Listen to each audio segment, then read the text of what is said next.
Social మీడియాలో ఒక విచిత్రమైన వార్త వైరల్ అవుతోంది.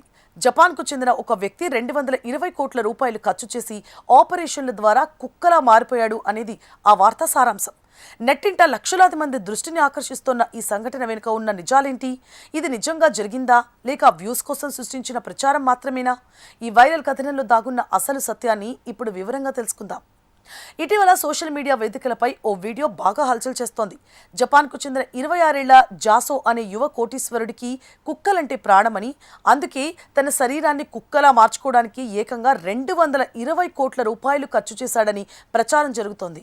ఇక ఖరీదైన ఆపరేషన్లు, బాడీ మోడిఫికేషన్లు చేయించుకొని అతడు కుక్కలా మారిపోయాడని కూడా నెటిజన్లు తెగ షేర్ చేసేస్తున్నారు. ఇంతకీ ఈ వీడియోలో ఏముంది? వైరల్ అవుతున్న ఆ వీడియోలో ఒక వ్యక్తి కుక్కలాంటి దుస్తులు ధరించి 4 కాళ్లపై నడుస్తూ కనిపించాడు. అది చూసిన చాలా మంది వార్త నిజమేనని నమ్మడం ప్రారంభించారు. ఇక మనుషులు అందంగా కనిపించడానికి బరువు తగ్గడం, ఎత్తు పెరగడం వంటి సర్జరీలు చేసుకోవడం సాధారణమే. కానీ ఇలా ఒక జంతువులా మారడానికి 100 కోట్లు ఖర్చు పెట్టడం ఏంటి అని ప్రపంచవ్యాప్తంగా జనాలు ఆశ్చర్యం వ్యక్తం చేస్తున్నారు. ఈ విచిత్రమైన ప్రచారంపై ఫ్యాక్ట్ చెక్ నిపుణులు పరిశోధన చేయగా అసలు నిజాలు బయటపడ్డాయి. జపాన్లో జాసో అనే 26 ఏళ్ల వ్యాపారవేత్త నిజంగానే 220 కోట్లు ఖర్చు చేసి కుక్కలా మారాడు అనడానికి ఎలాంటి ఆధారాలు లభించలేదు. ఇక ఇది పూర్తిగా కల్పితమైన కథనము అని తేలింది. కేవలం లైక్స్, వ్యూస్ మరియు ఫాలోవర్స్ కోసం సృష్టించిన ఒక ఫేక్ స్టోరీ అని స్పష్టమైంది.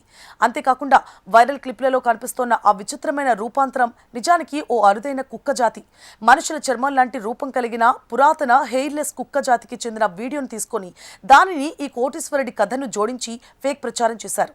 ఇలాంటి విచిత్రమైన వార్తలు సోషల్ మీడియాలో కలకల రేపడం కొత్తేమీ కాదు. ఆకర్షణీయమైన ప్రతి వార్తను నమ్మేయకూడదు. అధికారిక ధృవీకరణ లేదా ఆధారాలు లేని వార్తలను షేర్ చేయకుండా అప్రమత్తంగా ఉండడం చాలా ముఖ్యం.